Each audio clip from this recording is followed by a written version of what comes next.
माननीय सदस्यगण, संसद के इस समावेश सत्र को संबोधित करते हुए मुझे अत्यंत खुशी हो रही है।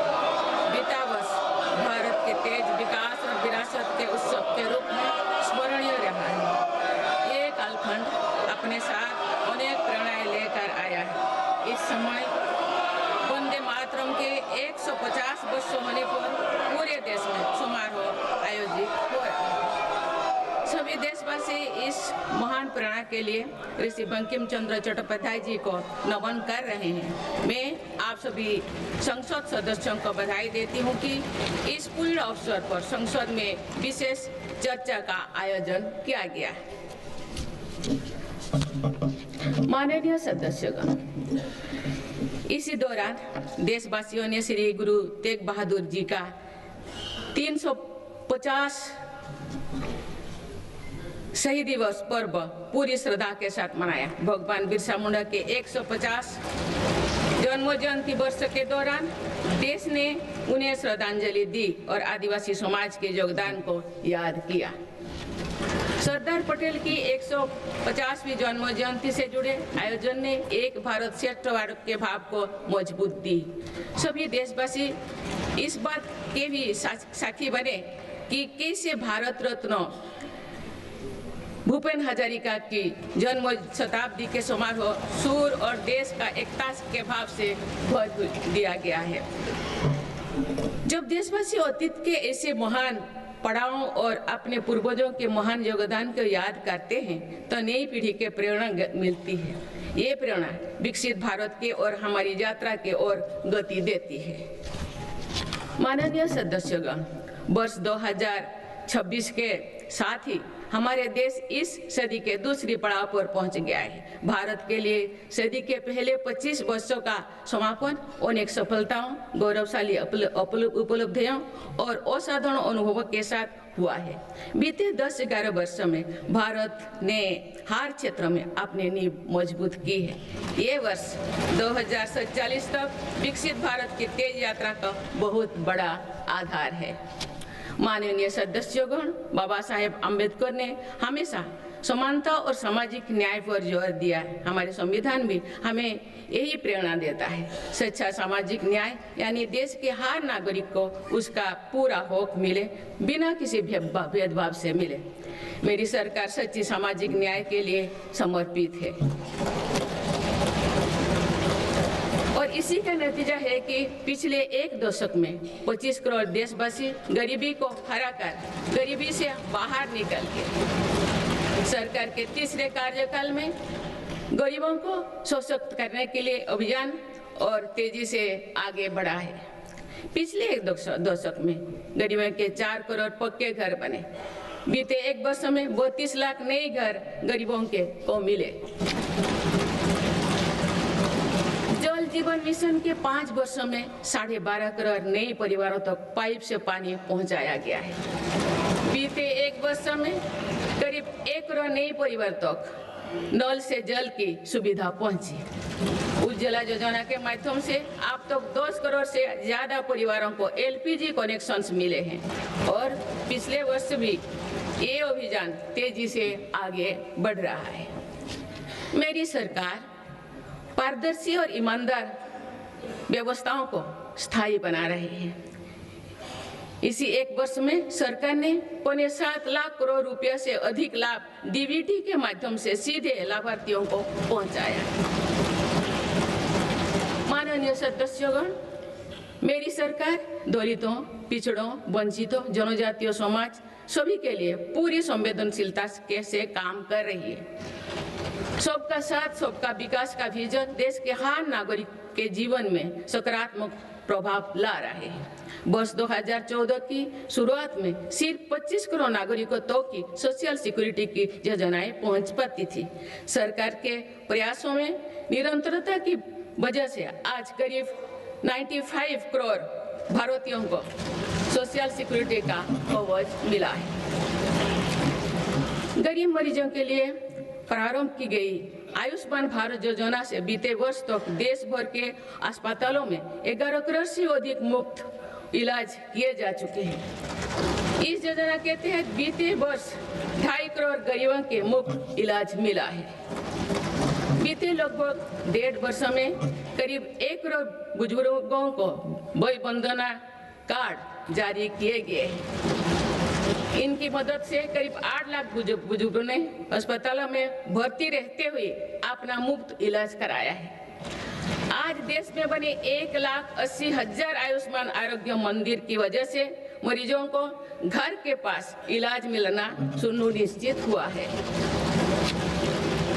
मेरी सरकार ने बड़ी बीमारियों के खिलाफ निर्णायक लड़ाई लड़ी है। सिकल सेल एनीमिया उन्मूलन मिशन में 6.5 करोड़ से अधिक नागरिकों का स्क्रीनिंग की गई है।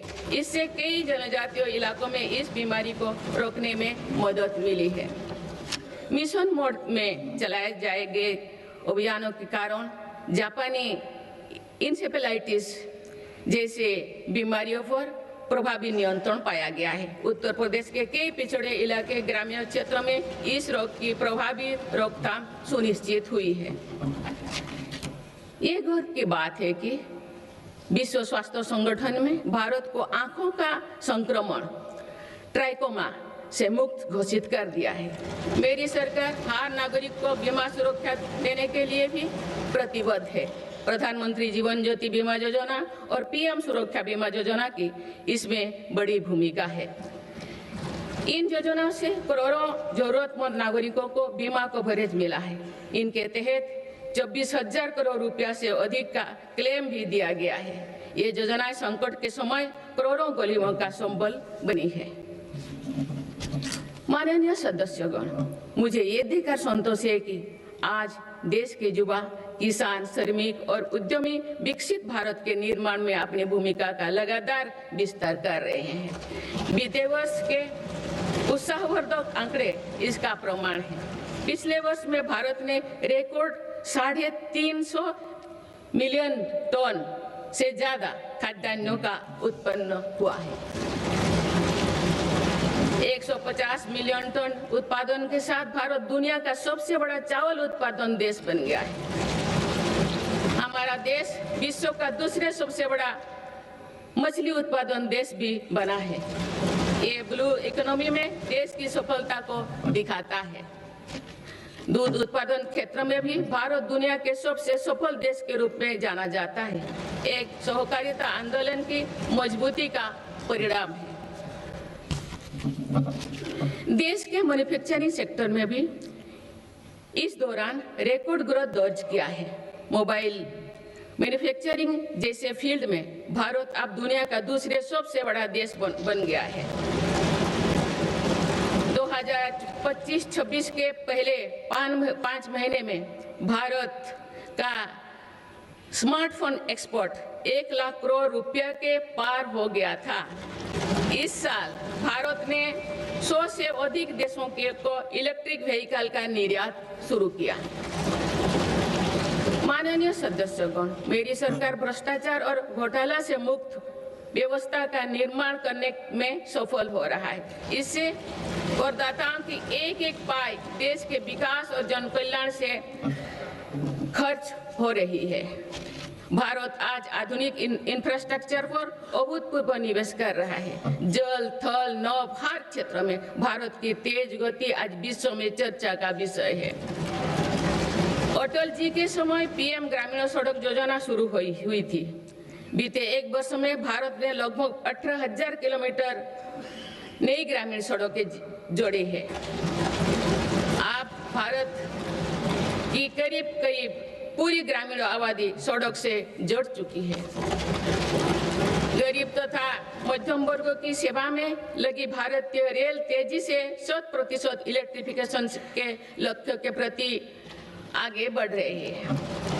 मिजोरम के आइजल और नई दिल्ली को डायरेक्ट रेल रोड से जोड़ा गया है।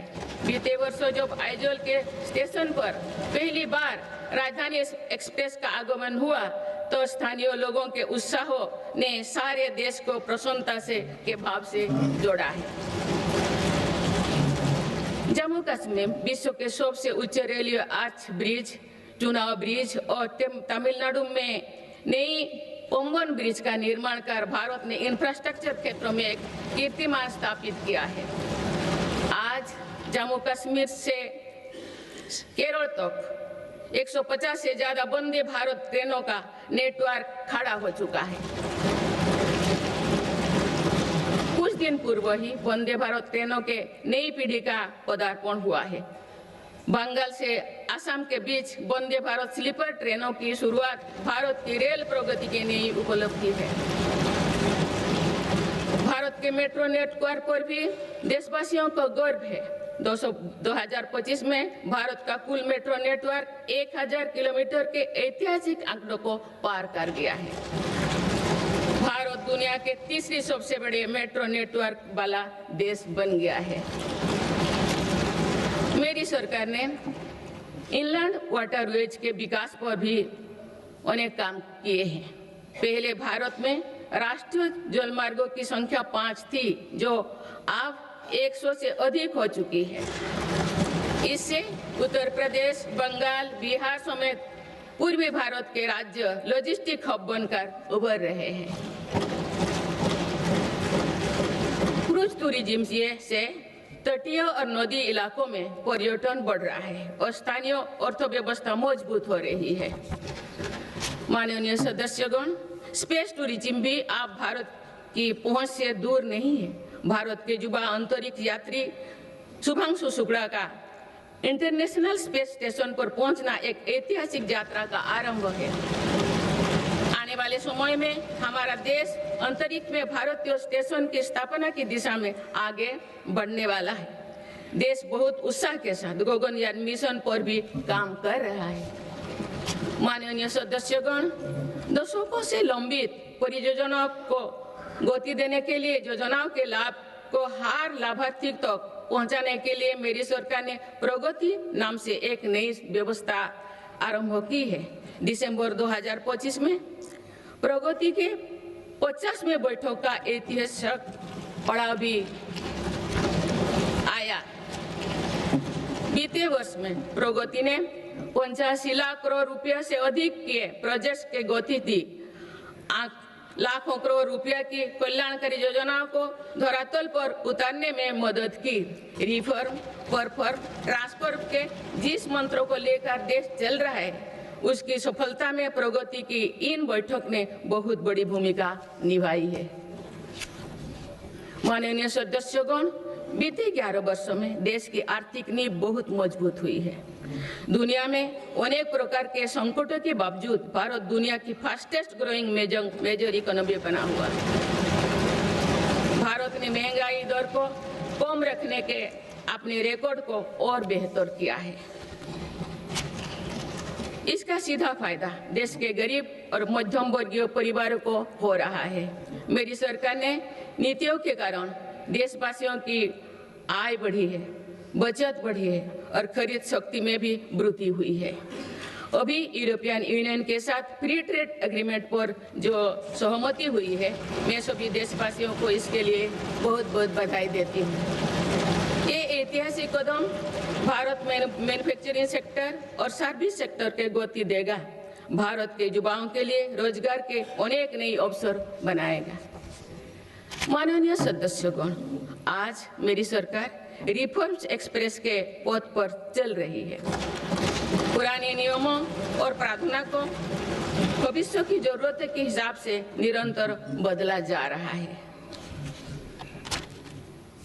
सभी ने देखा है कि कैसे जीएसटी में ऐतिहासिक नेक्स्ट जनरेशन रिफॉर्म ने देशवासियों का उत्साह से भर दिया।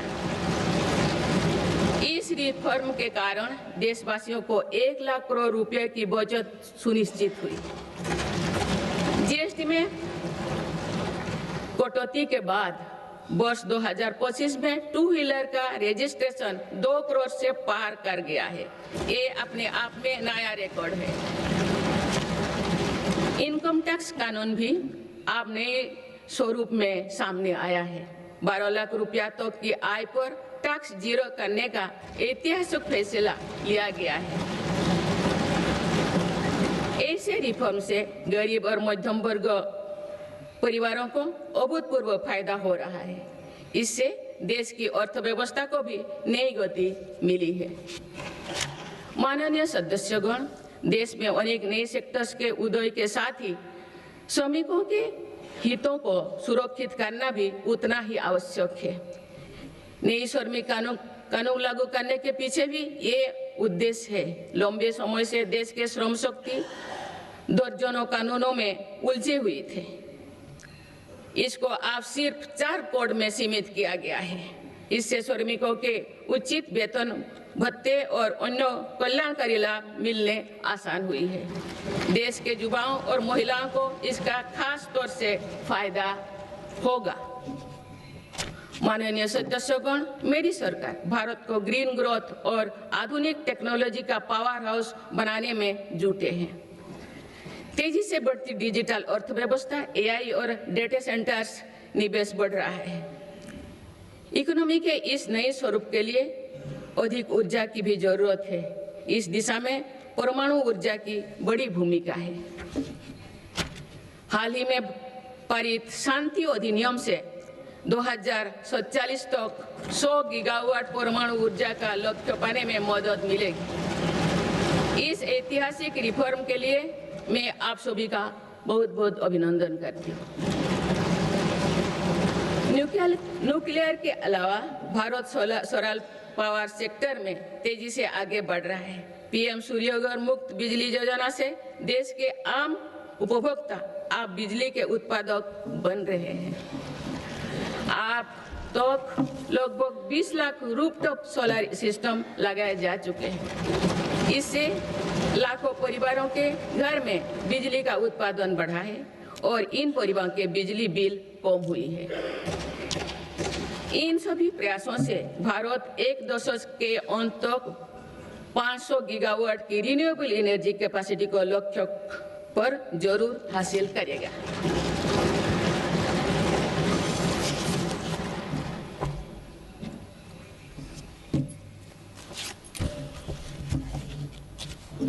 माननीय सदस्यगण, किसी भी न्याय व्यवस्था की वास्तविक सफलता इस बात से तय होती है कि उसके कानून नागरिकों से भय का नहीं बल्कि सुरक्षा, सुविधा एवं सशक्तिकरण का भाव पैदा करें। इस बात को ध्यान में रखते हुए भारतीय न्याय संहिता को तेजी से लागू किया गया है। साथ ही जन विश्वास कानून का एक और संस्करण भी देश में लाया गया है। अभी तक 300 से अधिक प्रावधानों को अपराधी की श्रेणी से बाहर किया जा चुका है। विकसित भारत के संकल्प की सिद्धि के लिए मेरी सरकार इस रिफॉर्म एक्सप्रेस की गति को निरंतर तेज करती है। माननीय सदस्यगण, आजादी के बाद भारत की प्रगति को कुछ शहरों और क्षेत्रों से ज्यादा गति मिली।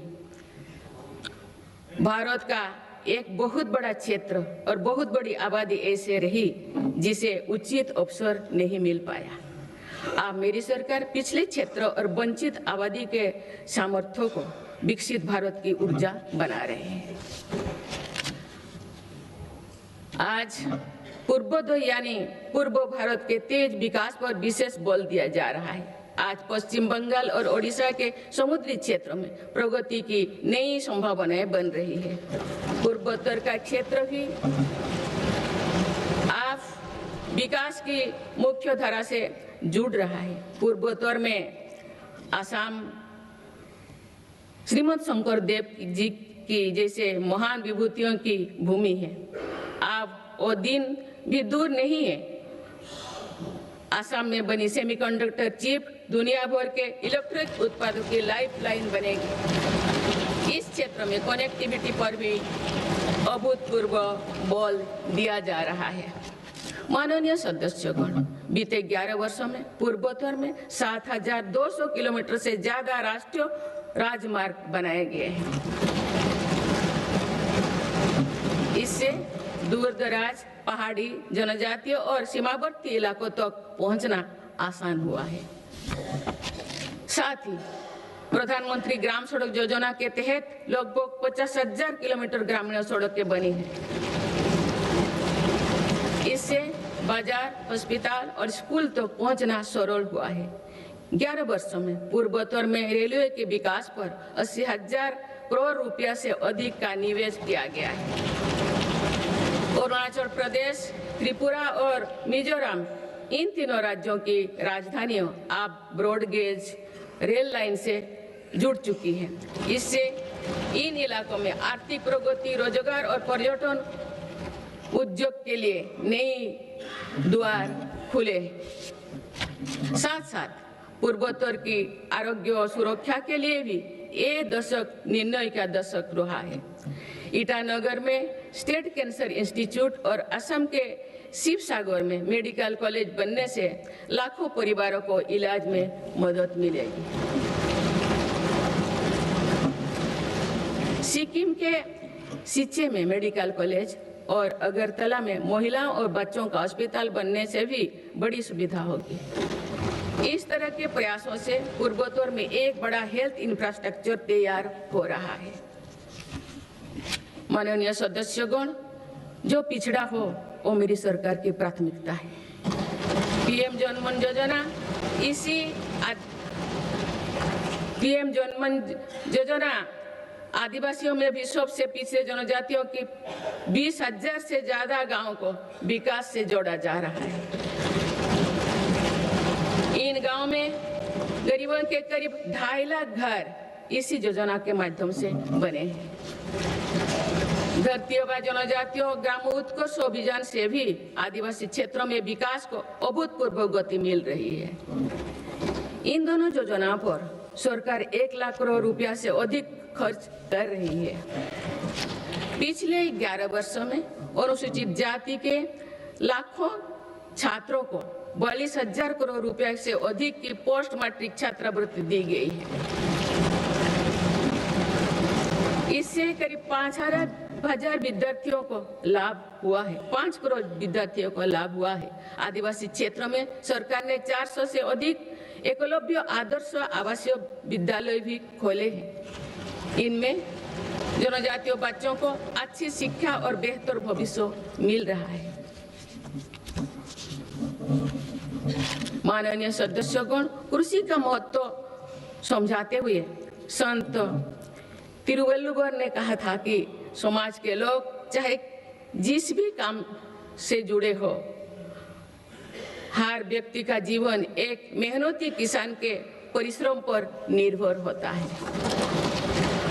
इसलिए मेरी सरकार खुशहाल किसान को विकसित भारत की पहली प्राथमिकता के रूप में देखती है। इसी भावना के साथ सरकार ने पीएम किसान सम्मान निधि जैसे योजना को शुरू किए हैं। अब तो इस योजना से किसानों को 4 लाख करोड़ रुपया से अधिक राशि सीधे उनके खाता में भेजी गई है। मेरी सरकार की सही नीतियों और प्रयासों से आज देश के कृषि उत्पादन तेजी से बढ़ रहा है। वर्ष 2024-25 में खाद्यान्नों और बागवानी की फसलों में रिकॉर्ड उत्पादन हुआ है। सरकार इन फसलों का भी उत्पादन बढ़ाने के लिए काम कर रही है, जिसमें अभी तक हमारा कृषि क्षेत्र पीछे था। सरकार की मंशा है कि इससे कृषि उत्पादकों का आयात भी कम हो। खाद्य तेल, तिलहन और दलहन से जुड़े नेशनल मिशन के कारण इन क्षेत्रों में देश आत्मनिर्भरता की ओर बढ़ रहा है। इसके लिए इसके बल पर 2024-25 में देश में ऑयल सीड फसलों का उत्पादन भी बढ़ा है। किसानों की अतिरिक्त आय के लिए सरकार द्वारा मिलर्स यानी श्री अन्न को वैश्विक स्तर पर बढ़ावा देने का कार्य भी निरंतर जारी है। माननीय सदस्यगण, आज किसानों को अनाज उत्पादन के साथ ही पशुपालन, मत्स्य पालन और मधुमक्खी पालन से भी आर्थिक प्रगति के रास्ते से जोड़ा जा रहा है। कोस्ट लाइन पर रहने वाले मछुआरों को एक्सक्लूसिव इकोनॉमिक जोन का लाभ देने के लिए नई नीति बनी है। इसके साथ ही हाई सीज की क्षमताओं के इस्तेमाल में सक्षम बनाने के लिए भी नई पॉलिसी बनाई गई है। 2024-25 में देश का मत्स्य उत्पादन लगभग 200 लाख टन हो गया है। 2014 की तुलना में इसमें कुल 105% की बढ़ोतरी हुई है। माननीय सदस्यगण, मेरी सरकार ने एग्रीकल्चर सेक्टर के आधुनिकीकरण के लिए और बेहतर लॉजिस्टिक्स निर्माण के लिए एग्रीकल्चर इंफ्रास्ट्रक्चर फंड की व्यवस्था भी की है। मुझे ये साझा करते हुए खुशी हो रही है कि इसके जरिए अब तक 1.25 लाख करोड़ रुपया से अधिक का निजी निवेश आकर्षित हुआ है। इससे युवाओं के लिए रोजगार के लाखों नए मार्ग भी सृजित हुई है। सरकार की दूरदर्शिता से देश में फूड प्रोसेसिंग क्षमता 20 गुना बढ़ी है। इससे किसानों को उनकी फसल का बेहतर मूल्य मिल रहा है।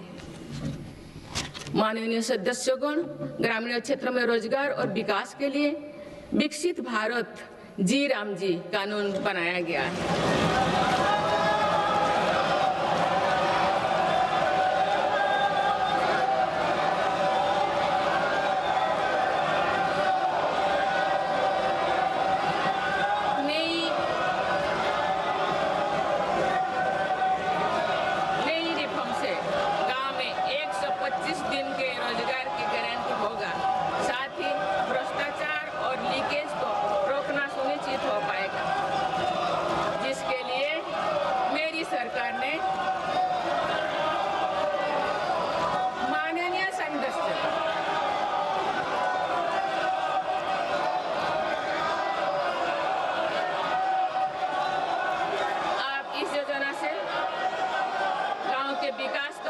मिलेगी और किसान, पशुपालन और मछुआरे साथियों के लिए नई सुविधाएं निर्मित होगी।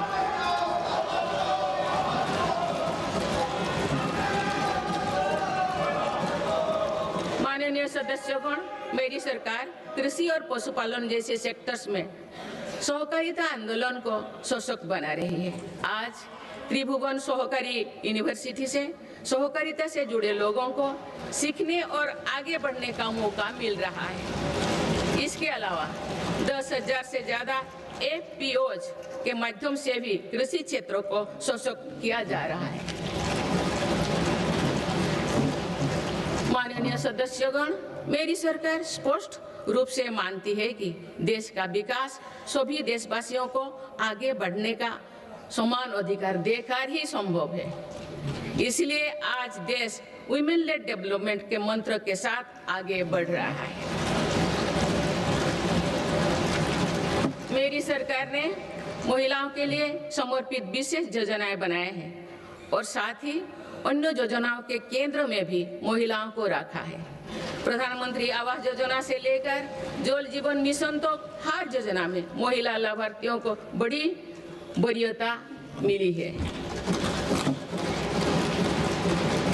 देश के विकास में महिलाओं की भागीदारी बढ़ाने के लिए मेरी सरकार ने 10 करोड़ महिलाओं को स्वयं सहायता समूह से जोड़ा है। आज देश में लखपति दीदियों की संख्या 2 करोड़ से ज्यादा हो चुका है। बीते एक वर्ष में ही 60 लाख से ज्यादा महिलाएं लखपति दीदी बनी हैं। मेरी सरकार कुल 3 करोड़ महिलाओं को लखपति दीदी बनाने के लक्ष्यों को जल्द प्राप्त करने वाले हैं। माननीय सदस्यगण, नमो ड्रोन दीदी योजना भी देश के सुदूर अंचलों तक महिला सशक्तिकरण का एक पर्याय बनकर उभरी है। ये प्रशिक्षित ड्रोन दीदी अब आधुनिक तकनीक से जरिए एग्रीकल्चर सेक्टर को ट्रांसफॉर्म कर रहे हैं। मेरी सरकार महिलाओं की आर्थिक उन्नति के साथ साथ अनेक पोषण, स्वास्थ्य और शिक्षा जैसी सभी विषयों पर ध्यान दे रही है। सितंबर के महीने में चलाए गए स्वस्थ नारी सशक्त परिवार अभियान के तहत लगभग 7 करोड़ महिलाओं की स्वास्थ्य जांच हुई है। इस अभियान ने महिलाओं को त्वरित इलाज शुरू करने में मदद की है। माननीय सदस्यगण, मेरी सरकार की प्रगतिशील सोच और नीतियों के परिणाम स्वरूप देश के हर महत्वाकांक्षी क्षेत्र में महिलाएं तेजी से आगे बढ़ी है। इसी दिशा में कुछ ही महीने पहले देश ने एक और बड़ा माइलस्टोन हासिल किया है। राष्ट्रीय शिक्षा अकादमी यानी एनडीए में महिला कैडेट्स का पहला बैच पास आउट हुआ है। इससे ये विश्वास और मजबूत हुआ है कि देश के विकास और सशक्तिकरण में नारी शक्ति सबसे आगे खड़ी है। माननीय सदस्यगण, श्री गुरु तेग बहादुर जी ने हमें सिखाया है, भय काहू को देत नय, नय भय मानत आन, यानी हम ना किसी को डराएं और ना किसी से डर कर जिए।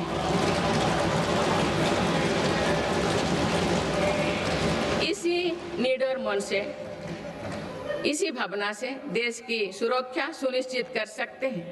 भारत ने सिद्ध किया है कि शक्ति का प्रयोग उत्तरदायित्व और विवेक के साथ किया जा सकता है। ऑपरेशन सिंदूर से विश्व ने भारतीय सेना का शौर्य और पराक्रम देखा। हमारे देश ने अपने संसाधनों के बल पर आतंकियों के अड्डे को ध्वस्त कर दिया है। मेरी सरकार ने कड़ा संदेश दिया है कि भारत पर किसी भी आतंकी हमले का जवाब दृढ़ और निर्णायक होगा।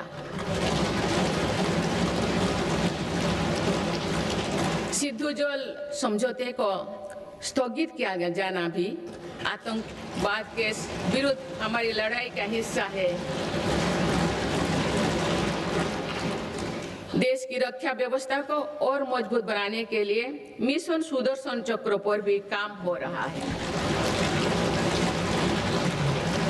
माननीय सदस्यगण, मेरी सरकार की नीतियों के अनुरूप सुरक्षा बलों ने माओवादी आतंक पर भी निर्णायक कार्रवाई की है। वर्षों तक देश के 126 जिलों में असुरक्षा, भय और अविश्वास का वातावरण था। माओवादी विचारधारा ने कई पीढ़ियों का भविष्य अंधकार में डाल दिया। इसका सबसे ज्यादा नुकसान हमारे युवाओं, आदिवासी और दलित भाई बहनों को हुआ। आज माओवादी आतंक की चुनौती 126 जिलों से घटकर 8 जिलों तक सीमित हो गए हैं। इनमें भी 3 जिले ही ऐसे हैं जो गंभीर रूप से प्रभावित हैं। इस एक साल में माओवादी से जुड़े लगभग 2000 लोगों ने आत्मसमर्पण किया है। इससे लाखों नागरिकों के जीवन में शांति लौटी है। माओवादी से प्रभावित रहे इलाकों में परिवर्तन को आज पूरे देश देख रहा है। बीजापुर के एक गांव में 26 साल बाद बस पहुंची तो लोगों ने किसी उत्सव की तरह खुशी मनाई।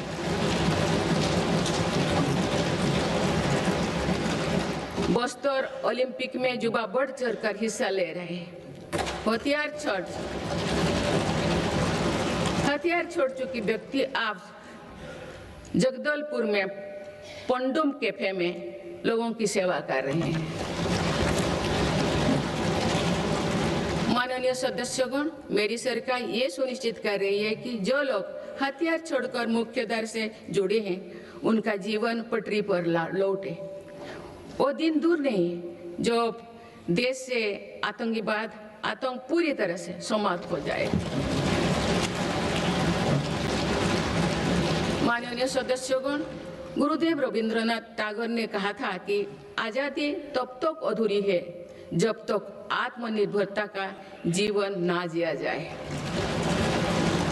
मेरी सरकार भारत को आत्मनिर्भर बनाने की दिशा में निरंतर और ठोस प्रयास कर रहे हैं। आज मेक इन इंडिया के विजन के साथ बने उत्पाद दुनिया के अलग अलग बाजारों तक पहुंच रही है। स्वदेशी को लेकर भी देशवासियों में बहुत उत्साह है। माननीय सदस्यगण, पीएलआई योजना से अभी तक लगभग 2 लाख करोड़ रुपया का निवेश आकर्षित हुआ है। साथ ही 17 लाख करोड़ रुपए से अधिक का उत्पादन हुआ है। भारत का इलेक्ट्रॉनिक सेक्टर अभूतपूर्व गति से विकास कर रहा है। बीते 11 वर्षों में इलेक्ट्रॉनिक्स प्रोडक्शन में 6 गुना वृद्धि हुई है। आज ये 11 लाख करोड़ रुपया का हो चुका है।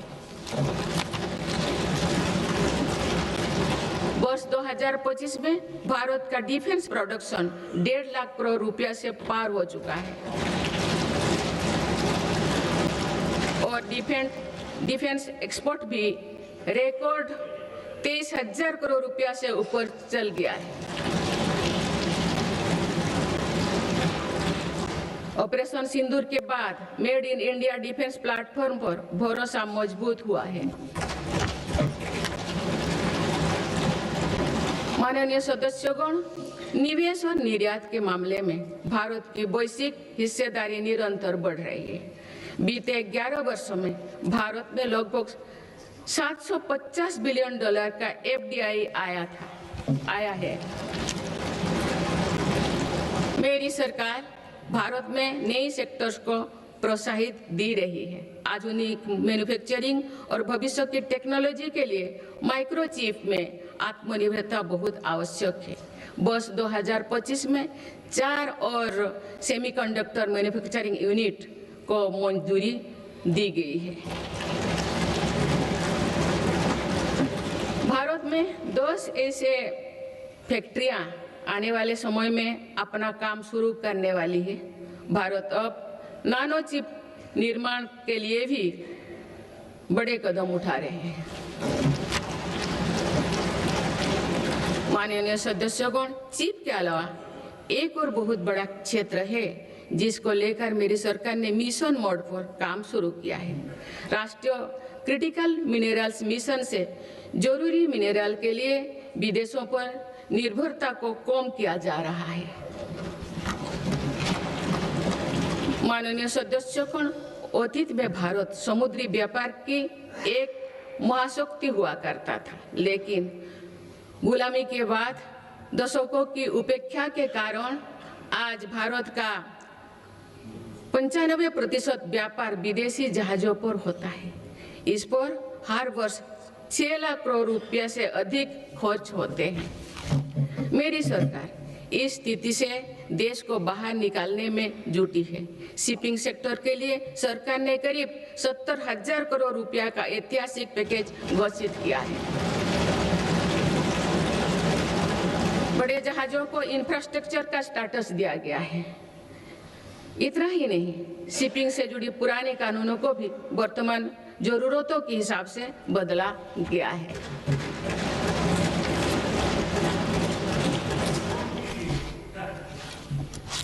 माननीय सदस्यगण, केरल के महान संत श्री नारायण गुरु कहते थे, शिक्षा से ज्ञान प्राप्त करो और संगठन से शक्तिशाली बनो।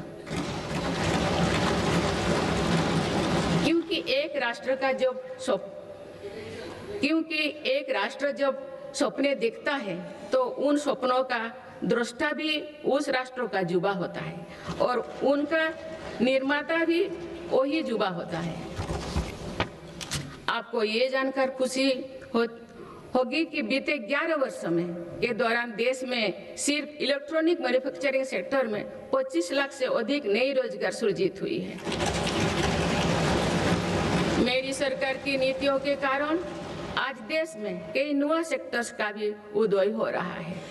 Semiconductor, green energy, green hydrogen जैसे इन क्षेत्रों में नई रोजगार बन रहे हैं। माननीय सदस्यगण, मेरी सरकार ने बीते वर्षों में आधुनिक इंफ्रास्ट्रक्चर के निर्माण पर 50 लाख करोड़ से अधिक राशि खर्च की है। इंफ्रास्ट्रक्चर पर हुई इस निवेश ने युवाओं के लिए बड़ी संख्या में रोजगार का निर्माण किया है। माननीय सदस्यगण, आज भारत के युवा मन में हम एक और सकारात्मक बदलाव देख रहे हैं। देश का युवा आत्मनिर्भर भारत, स्वदेशी और मेक इन इंडिया को अपनी जिम्मेदारी मान रहे हैं। मुद्रा योजना जैसे प्रयास इन युवाओं में उद्यमिता और स्वरोजगार की भावना को बढ़ावा दे रहे हैं। इस स्कीम के तहत अभी तक 38 लाख करोड़ रुपया से अधिक का फंड छोटे छोटे उद्यमियों को मिला है। करीब 12 करोड़ से अधिक लोन पहली बार स्वरोजगार शुरू करने के लिए दिए गए हैं। इसी तरह पीएम विश्वकर्मा योजना के तहत देश के 20 लाख से अधिक कारीगरों को ट्रेनिंग और बैंक से मदद दी जा रही है। पीएम स्वनिधि योजना के तहत भी रेहड़ी फुटपाथ पर काम करने वाले 72 लाख लोगों को 16,000 करोड़ रुपया की मदद मिल चुकी है। माननीय सदस्यगण, अभी हाल ही में स्टार्टअप इंडिया प्रोग्राम ने अपने 10 लाख पूरे किए हैं। इन 10 साल पूरे किए हैं। इन 10 वर्षों में भारत दुनिया का तीसरा बड़ा स्टार्टअप इकोसिस्टम बन गया है। एक दशक पहले तक देश में 500 से भी कम स्टार्टअप थे। आज देश में लगभग 2 लाख स्टार्टअप पंजीकृत हो चुके हैं। पिछले साल ही करीब 50,000 नए स्टार्टअप्स पंजीकृत हुई है। हमारे स्टार्टअप नेटवर्क में 20 लाख से अधिक युवा काम कर रहे हैं। इन स्टार्टअप्स में से 45% में कम से कम एक डायरेक्टर महिला है। माननीय सदस्यगण, बीते एक वर्ष में विभिन्न रोजगार मेले के माध्यम से मेरी सरकार ने लाखों युवाओं को पक्की नौकरी दी है। प्राइवेट सेक्टर में भी 1 लाख करोड़ रुपए के बजट की प्रधानमंत्री विकसित भारत रोजगार योजना लागू की गई है।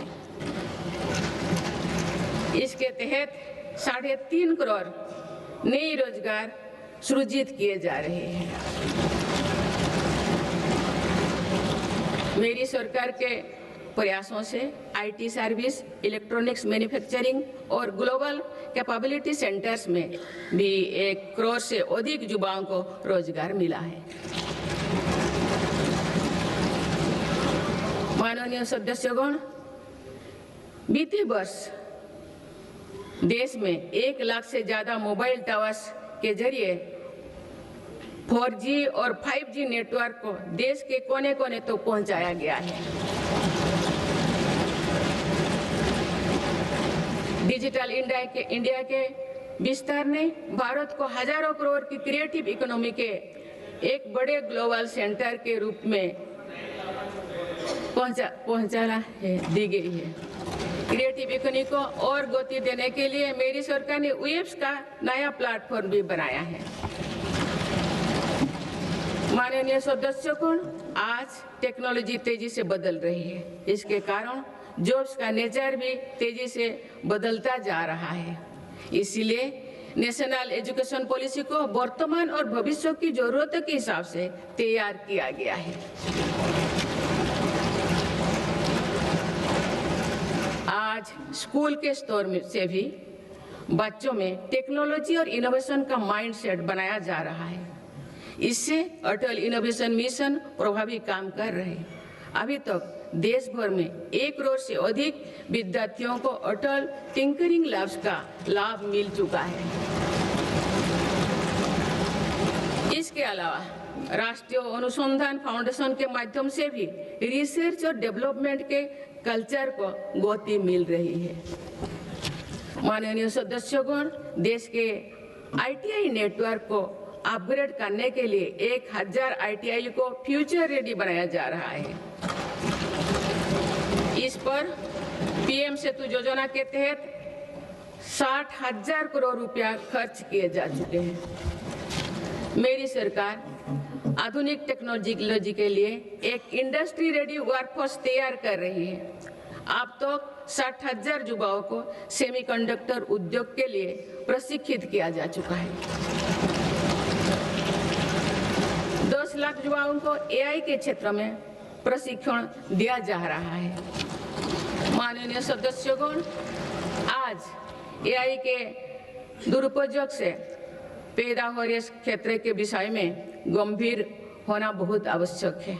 डीप फेक, मिस इन्फॉर्मेशन और फेक कंटेंट लोकतंत्र, सामाजिक सौहार्द और जनता के विश्वास के लिए बड़ा खतरा बनते जा रहे हैं। इस गंभीर विषय पर आप सभी को मिलकर विचार करना चाहिए। माननीय सदस्यगण, भारत के युवाओं और मेरी सरकार के साझा प्रयासों से देश में खेलों का भी अभूतपूर्व विकास हो रहा है।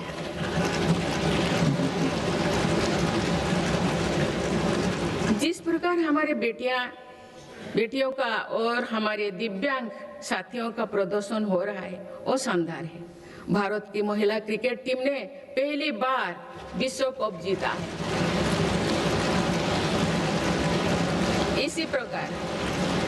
इसी प्रकार ब्लाइंड वुमेन क्रिकेट टीम ने भी वर्ल्ड कप जीता। मैं अपनी बेटियों को बहुत बहुत शुभकामनाएं देती हूँ। इसी तरह आगे बढ़ते रहे।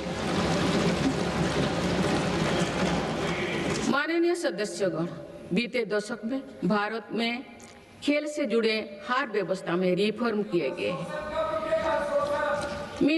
मेरी सरकार ने खेलो भारत नीति बनाए हैं और खेलों से जुड़े संस्थानों को पारदर्शी बनाया जा रहा है। हमारी तैयारियां और आत्मविश्वास का परिणाम है कि भारत को 2030 कॉमनवेल्थ गेम्स की मेजबानी का दायित्व दिया जा रहा है। आप सबको सहयोग करना है। मुझे विश्वास है कि देश की एक समर्थ युवा शक्ति विकसित भारत के निर्माण में निर्णायक भूमिका निभाएगी। मेरी सरकार ने देश की युवा शक्ति को राष्ट्र चिंतन से जोड़ने के लिए Viksit Bharat young leaders dialogue platform भी शुरू किया है। इस वर्ष इस मंच से करीब 50 लाख नौजवानों ने रजिस्ट्रेशन किया। अभी तक माई भारत संगठन से भी करीब 2 करोड़ युवा जुड़ चुके हैं। माननीय सदस्यगण, आप सब जानते हैं कि इस समय विश्व एक कठिन कालखंड से गुजर रहा है। लंबे समय से चले आ रहे वैश्विक समीकरण भी आज बदल रहे हैं। युद्ध की अनिश्चितताओं ने भी वैश्विक स्थिरता और वैश्विक अर्थव्यवस्था को संकट में डाल रखा है। इन सब परिस्थितियों के बीच भी भारत तेज गति से विकास के राह पर आगे बढ़ रहा है।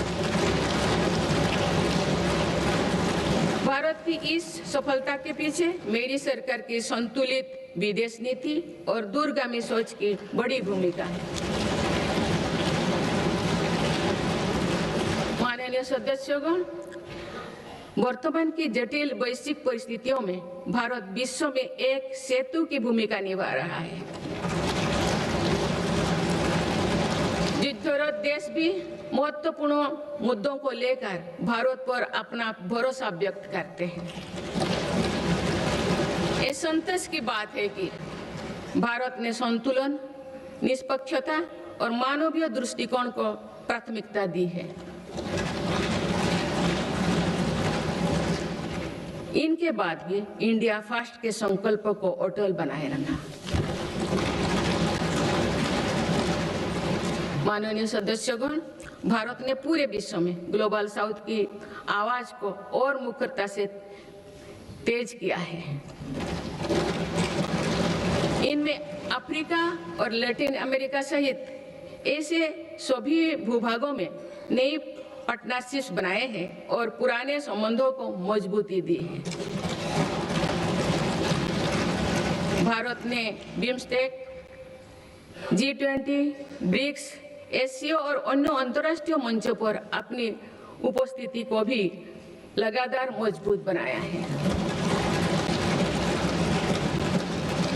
माननीय सदस्यगण, भारत का हमेशा ये मानना रहा है कि ग्लोबल पॉलिटिक्स और कोऑपरेशन का अंतिम ध्येय मानवता की सेवा होना चाहिए।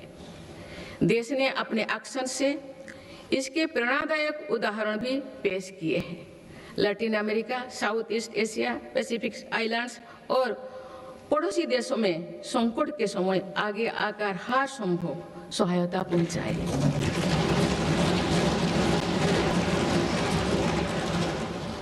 नवंबर 2025 में श्रीलंका में साइक्लोन दितबाह के दौरान मेरी सरकार ने ऑपरेशन सागर बंधु चलाया है।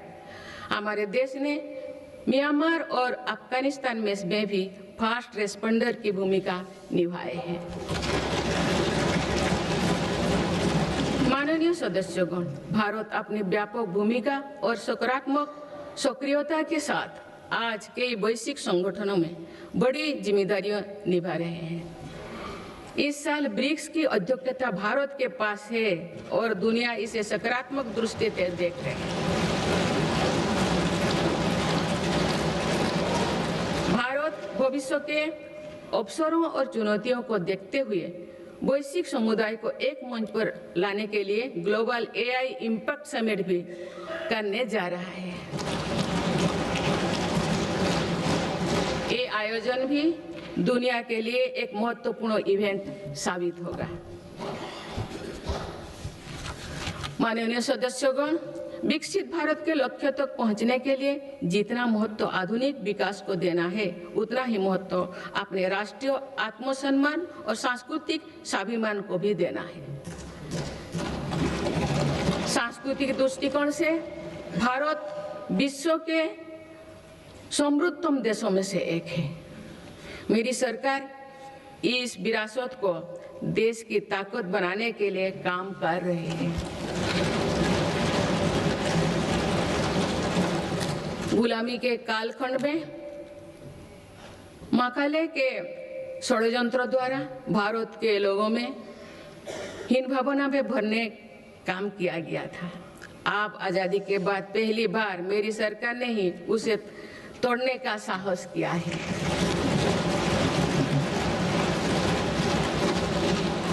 माननीय सदस्यगण, आज देश अपनी सांस्कृतिक धरोहर को सहेजने और संवारने के लिए हर मोर्चों पर काम कर रहा है।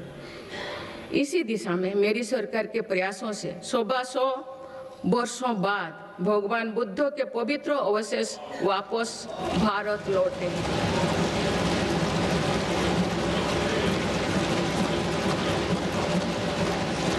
उन्हें आप सामान्य जनमानस के दर्शन के लिए समर्पित किया गया है।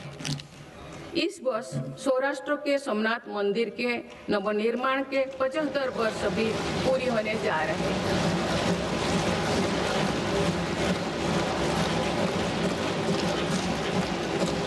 सोमनाथ मंदिर पर हुए आक्रमण के बाद 1000 वर्षों की यात्रा भारत की धार्मिक निष्ठा, समानता, संस्कृति और चिरस्थायी का प्रतीक है। इस अवसर पर जिस उत्साह से देश भर के लोगों ने सोमनाथ स्वाभिमान पर्व में हिस्सा लिए हैं, वो अतुलनीय है।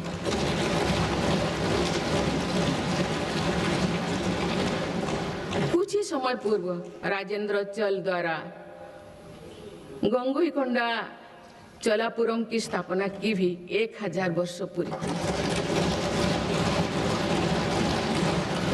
इस अवसर ने भी करोड़ों देशवासियों को अपनी अतीत को गर्व करने का मौका दिया गया है।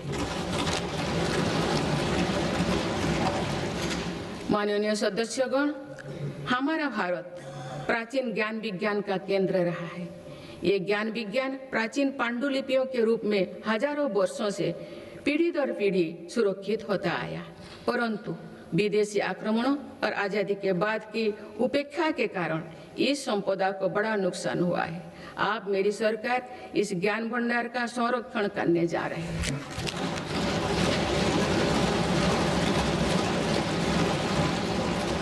ज्ञान भारतम अभियान के माध्यम से देश भर के प्राचीन पांडुलिपियों के डिजिटलीकरण का काम शुरू किया गया है। आने वाले समय में ये प्रयास भारतीय ज्ञान परंपरा को सुरक्षित करने और जन सुलभ बनाने में महत्वपूर्ण भूमिका निभाएंगे। माननीय सदस्यगण, मेरी सरकार देश की आदिवासी विरासत को संरक्षित करने के लिए आदिवासी म्यूजियम भी बनवा रहे हैं। इसी क्रम में हाल ही में छत्तीसगढ़ में शहीद वीर नारायण सिंह आदिवासी स्वतंत्रता संग्राम सेनानी संग्रहालय को लोकार्पित किया गया है। मुझे एक कहते हुए प्रसन्नता हो रही है कि मेरे सरकार ने देश के संविधान का संताली भाषा में अनुवाद करवाया है और आदिवासी समाज का गौरव बढ़ाया है। माननीय सदस्यगण, जब हम अपने परंपराओं और संस्कृति का सम्मान करते हैं तो विश्व भी उसका सम्मान करता है। पिछले साल यूनेस्को ने हमारे पर्व दीपावली को अपनी intangible cultural heritage of humanity की लिस्ट में शामिल किया है। दीपावली की पूरी दुनिया में बढ़ती लोकप्रियता के साथ ही यूनेस्को द्वारा उसका रिकॉग्निशन हम सब भारतीयों के लिए गर्व की बात है।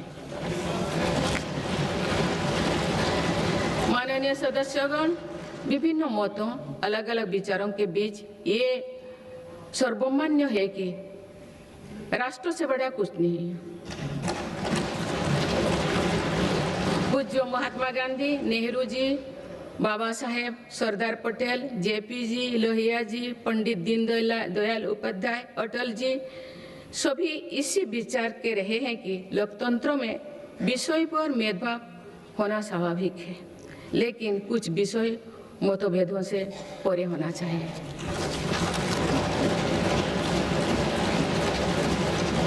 विकसित भारत का संकल्प, भारत की सुरक्षा, आत्मनिर्भरता, स्वदेशी का अभियान, एकता के लिए प्रयास, स्वच्छता, राष्ट्र से जुड़े ऐसे विषयों पर सांसदों को एकमत होना ही चाहिए।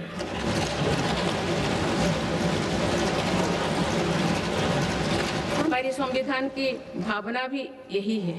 इसीलिए मेरा आज आप सभी से आग्रह है कि हर सांसद राष्ट्रहित के विषय पर एकमत होकर देश की प्रगति का हिस्सा बनकर चर्चा करें, देश की प्रगति में नई ऊर्जा भरे। माननीय सांसदगण, आज सभी देशवासी देख रहे हैं कि भारत अपने भविष्य के एक महत्वपूर्ण पड़ाव पर है। आज जो निर्णय लिए जा रहे हैं इसका प्रभाव आने वाले वर्षों में दिखाई देगा। विकसित भारत का लक्ष्य भी किसी एक सरकार या एक पीढ़ी तक सीमित नहीं है, ये एक सतत यात्रा है। इस यात्रा में हम सभी के प्रयास, अनुशासन और निरंतरता का महत्व है। आने वाले समय में देश की प्रगति हमारी सामूहिक संकल्पों से ही होगा। मुझे विश्वास है कि संसद, सरकार और नागरिक तीनों मिलकर विकसित भारत के संकल्प को सिद्ध करेंगे।